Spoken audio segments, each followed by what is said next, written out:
O ayan, sasagutin na natin yung tinanong ko kagabi sa Facebook na bago ako matulog, nag-iwan ako ng question na sabi ko pagising ko ng umaga, gusto ko makita yung sagot, and sure ako natatawa ako sa mga comments ng mga sasagot dun sa tanong ko na bakit ipinasa na ni Sarah yung responsibilidad kay Hanilet sa kaso ni Digong na inlist na si Kaufman, di ba?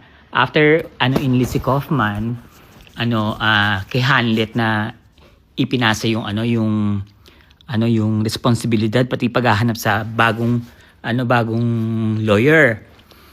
Samantalang nung time na nakakulong si Digong, pinaban ni Sarah si Hanilet dumalaw. So yung mga after nung mga nakaraang pagpunta ni Sarah sa laging nasa Netherlands si Sarah sa Dahig, hindi niyo makikita si Hanilet. Ang makikita niyo doon, mas pinaburan pa ni Sarah yung ibang kabit. Si Girlie, si Jasmine Egan, di ba? Sila yung nagpupunta. Alam niyo ba na lahat ng babae na yan ay iniwanan ng pera ni Digong? Lalo na yung si Jasmine Egan. Ang daming perang iniwan dyan. Dapat nga kine-question yan eh. Questionin niyo yan. Sa totoo lang. So eto na. Bago mahuli si Digong, kasama si Hanilet, saka si Kitty. Yung meron pa silang rally, di ba? Kaya sila nandun, inilipat na ni Digong ang mga pera niya sa Hong Kong, na nakadeposito sa Hong Kong, di ba? The money laundering sa pangalan ni Kitty at ni Hanilet. Nasa kanila ang kayamanan ni Digong. Yun yung susi na sinasabi sa The Hague, sa ICC. Yung sinasabing na freeze na pera sa ICC, wala yon. Barya lang yun. Barya-barya lang yun. Yung talagang maraming pera, ang merong access nun ay si Hanilet dahil sa kanya nakapangalan yung susi na yan.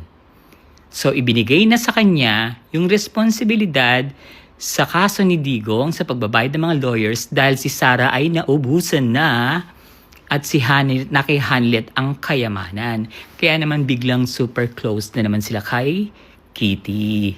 Diba?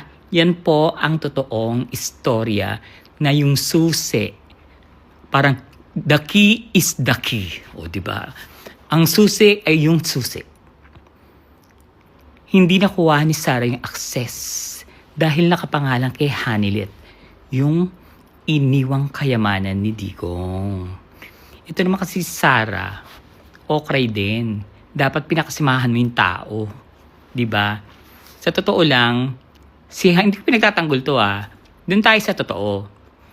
Sa totoo lang, mas may karapatan si Hanilet kaysa kay Jasmine Egan. Saka dun sa, sino ba yun yung dating reporter ng ABS-CBN? Siya kasi nag-alaga kay Duterte. Yun. Ayaw mo lang kasi, buti lang nangyari yung ayaw mo kay Hanilet. Nagkagulo-gulo kayong lahat. Diba? Chirurut! Alam niyo na yung sagot ngayon. I woke up like this. Diyos ko, ba't ang fresh ko ba? Naiinis ako. Alam mo naman talaga yung mga sasabi ng pangit ako. Maganda naman sila. Lalo na yung Ludovica ba yun? Yung parang naapakan yung mukha ng mga tao. Parang yung mga nagtakbo yung mga tao, tapos natapakan yung mukha niya. Yung mga tumatakbo naka-heels, nagkaroon siya ng butas-butas sa mukha niya. Kaya naman dikit-dikit si Ipe kay Hanilet kasi akala niya makakakuha siya ng pera. Ang dating jowa niya, kolektor sa Cebu. Sa BOC na nagre-remit kay Bongo. Ay sige na, bye-bye. Chururut to Sokbel.